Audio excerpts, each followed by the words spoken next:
Imagine this. The lights dim, the crowd roars, and JoJo Siwa bursts onto the stage with her trademark energy. Giant bow perched just so, neon colors flashing all around. You're dancing, singing along, maybe even live streaming every second when suddenly she holds up a hand and the music stops. A hush falls over the arena. Then she flashes a grin and says, "I know we all love Chris Hughes, but he's my boyfriend, and I want him to actually watch my show." The audience goes wild, partly in surprise, partly in delight, as JoJo lays down a playful ultimatum. If he turns around for another selfie, she'll restart the song. It's a moment of genuine affection mixed with on-stage savvy that no one saw coming, and yet it feels perfectly her. On the night of September 29th in Dublin, at the kickoff of her European Infinity Heart Tour, JoJo seized that electric moment.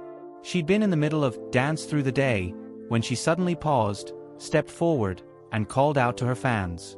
She laughed as she told them she loved how much they adored Chris Hughes, but insisted that he deserved to just enjoy the concert as a guest. In a few quick sentences, she laid down clear ground rules. Selfies were fine if taken from afar, videos of him cheering were welcome, but no one was to clamber over seats or swarm his area like paparazzi. The audience cheered in understanding, and JoJo, satisfied, hit the beat again and plunged back into the song with renewed momentum. It was impossible not to notice how effortlessly she turned a potential distraction into a shared joke. By asking fans to respect her boyfriend's space, she not only protected his concert-going experience, she also avoided any real disruption to her show's flow. Rather than scold or scowl, she managed to keep things light, even teasing Chris directly with a grin. "Come on babe, I want to be a little selfish here. Let me have a moment." The crowd erupted into laughter and applause, and the band picked up the groove right where it left off. What might have been an awkward pause instead became one of the night's most memorable highlights. Of course, those who know JoJo Siwa understand that this kind of charming boundary setting fits perfectly with her public persona. At 22, she has built an empire through positivity, high-energy performances, and a message of self-acceptance. With more than 10 million YouTube subscribers, 14 million TikTok followers, and a history as a Nickelodeon star, she's no stranger to commanding attention.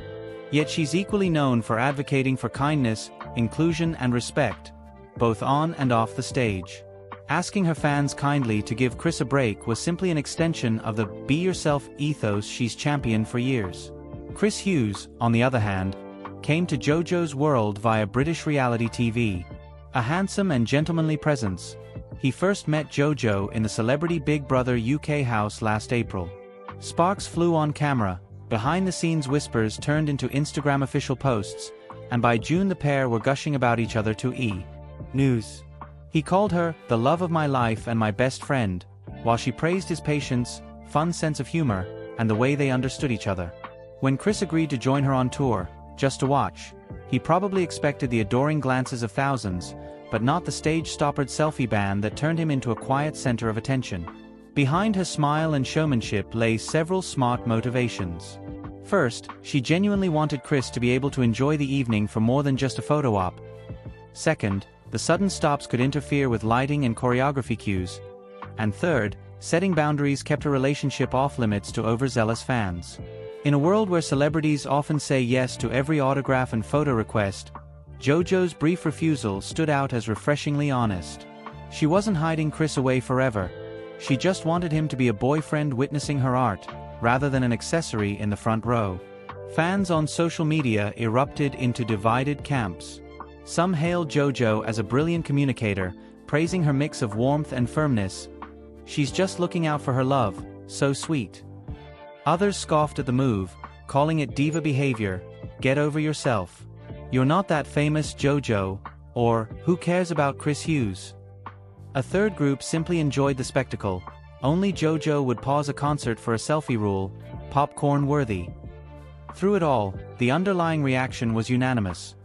The moment sparked conversation and engagement, exactly the kind of buzz many artists dream of. You'd have seen similar coverage across entertainment outlets. E!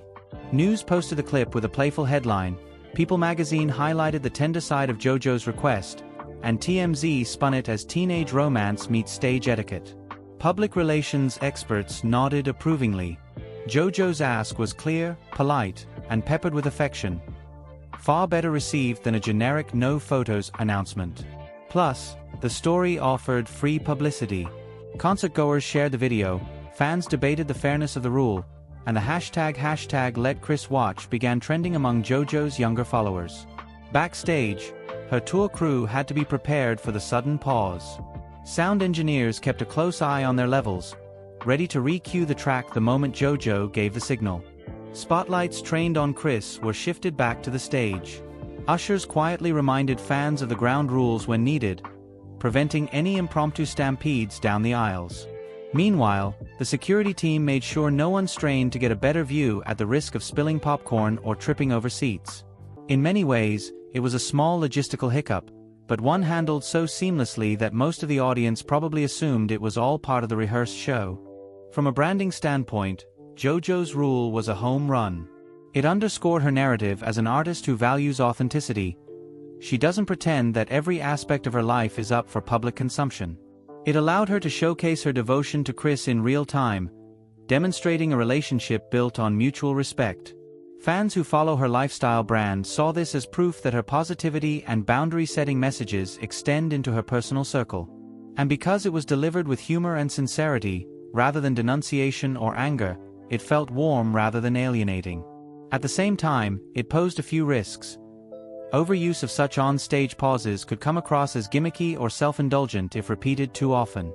Detractors might seize on every moment of rule enforcement as a sign of diva behavior.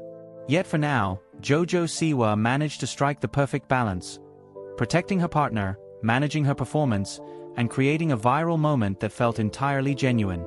She turned a fleeting interruption into a testament to her playful professionalism and personal devotion. Other artists taking notes might do well to adopt her approach. Clear communication goes a long way, whether it's printed on tickets, announced at doors, or shared in a brief video before the show. Build fan buy-in by offering alternatives. Take a photo from a distance feels far more reasonable than no phones allowed. And remember that brief moments of vulnerability, like talking about a partner's right to enjoy a concert, can humanize a performer. The key is to keep it concise and heartfelt, avoiding repeated interruptions that might dull the impact. In the end, JoJo Siwa's mid-concert selfie ban was far more than a cute anecdote. It encapsulated so much of what makes her unique as an artist and a partner. She understands her audience's passion, yet she won't sacrifice her relationship for a quick snapshot. By framing the request with humor, respect, and genuine affection, she turned a potentially awkward moment into a highlight of the evening. And as the lights rose, the music kicked back in, and Chris Hughes settled into his seat, everyone in the crowd knew they just witnessed something special. A boundary set with love, shared under the bright lights of the Infinity Heart Tour.